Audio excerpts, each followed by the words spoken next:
Thank my colleagues for their comments preceding me. They all did a great job of reviewing this bill and pointing out its shortcomings. On the whole agenda and possibly in the entire Labor Committee, I think this may be the worst bill that we have this session. And from my perspective, that's saying something. I think it's absurd on its face. It is remarkably onerous to employers and job creators, and effectively this is going to kill businesses and kill jobs and opportunity in our state if it advances into law.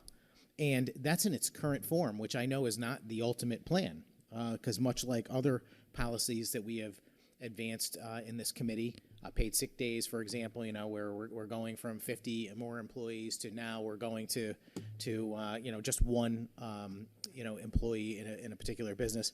This starts off being businesses that have 500 employees, I believe, but it does, as was pointed out by my colleagues, include franchisees, which are really small businesses that may have very, very few employees, but they fall under an umbrella of a larger company, and that I think is a big mistake.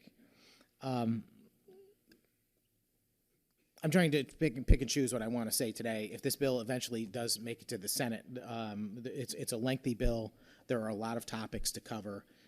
The sheer section after section volume of onerous mandates on businesses is something worth a lengthy conversation about, because ultimately it's going to drive businesses away, and with them will go jobs and opportunities for people to advance themselves.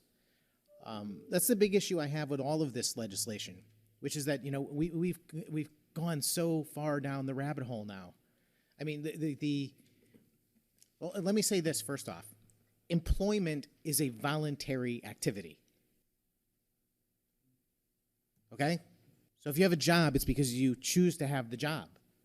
And if you are employed by someone, you are negotiating the terms of your employment.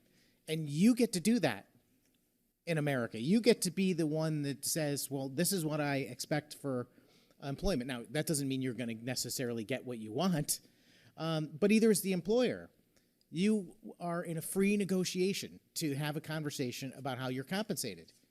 But this committee is completely and utterly dedicated to only one side of each one of these employer-employment transactions, and that is to hurt the employer as much as possible in every case, allegedly to benefit the employee.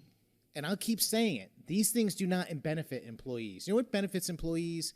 Opportunity, a thriving economy, more and more businesses out there competing and being successful so that there are more jobs available, more things that can happen. Those are the things that benefit our whole society. Our society advances when there are opportunities that exist, for people to come up with new ideas, to create new products, to come up with a better fast food chain, or a better cell phone, or you name it. That's where all these things came from. But when the government comes along and starts to say, we're going to regulate you into non-existence, companies are just not going to go through that effort any longer. And we'll begin to decline, and there'll be less new things created, and new inventions, better opportunities for jobs that go along with all of those creations. And that's where we are.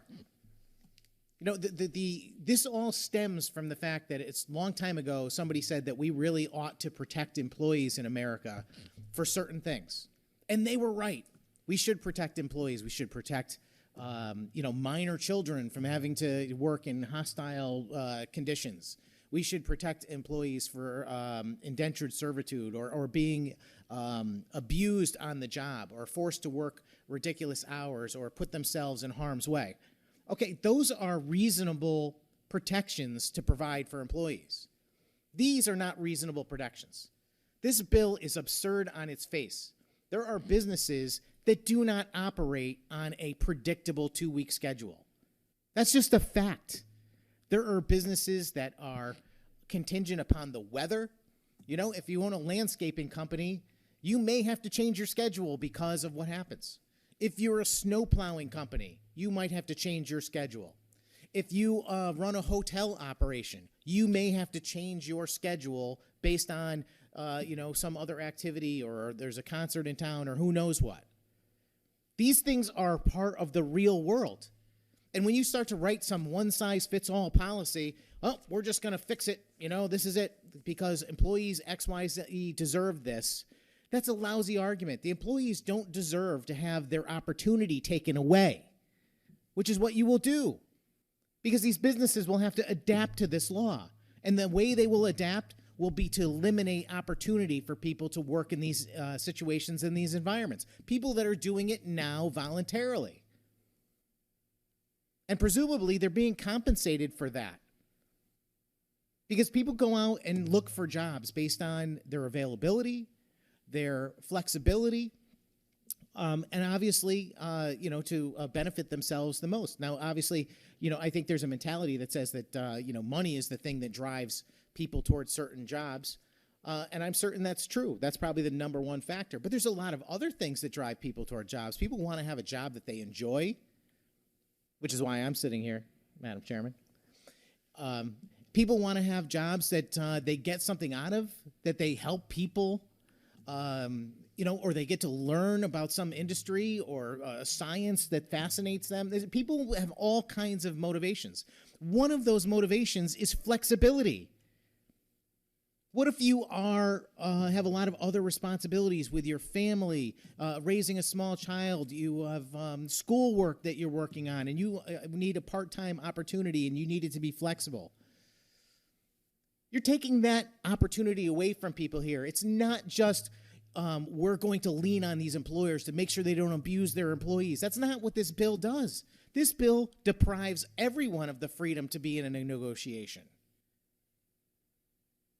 And people want that flexibility. People need that flexibility in that negotiation.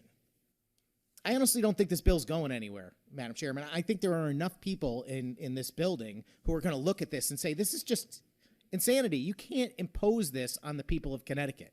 It just doesn't work. You cannot be telling employers and employees in the state that you have this much authority to interfere with the way they operate their businesses, or choose who they're going to work for. And we shouldn't. We should protect people against abuse. We should protect people from bad business practices. But these are not bad business practices. The fact that some jobs happen on an unpredictable schedule is just a fact of reality. And we need these things, by the way, I will point out. We need a hotel that can adapt to a show being in town when they discover it. We need a caterer who can operate a business on a short notice to facilitate some event. We need these things to happen. If they don't happen, guess what happens? Lots of other things don't happen in our society. And none of the jobs associated with them happen either. And that's what I'm afraid of here, is that all of this stuff, all of this mountain of bills that we have every month.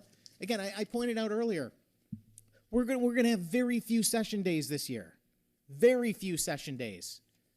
And each one of the committees I'm on has got 60, 70, 80, 100 bills. Why?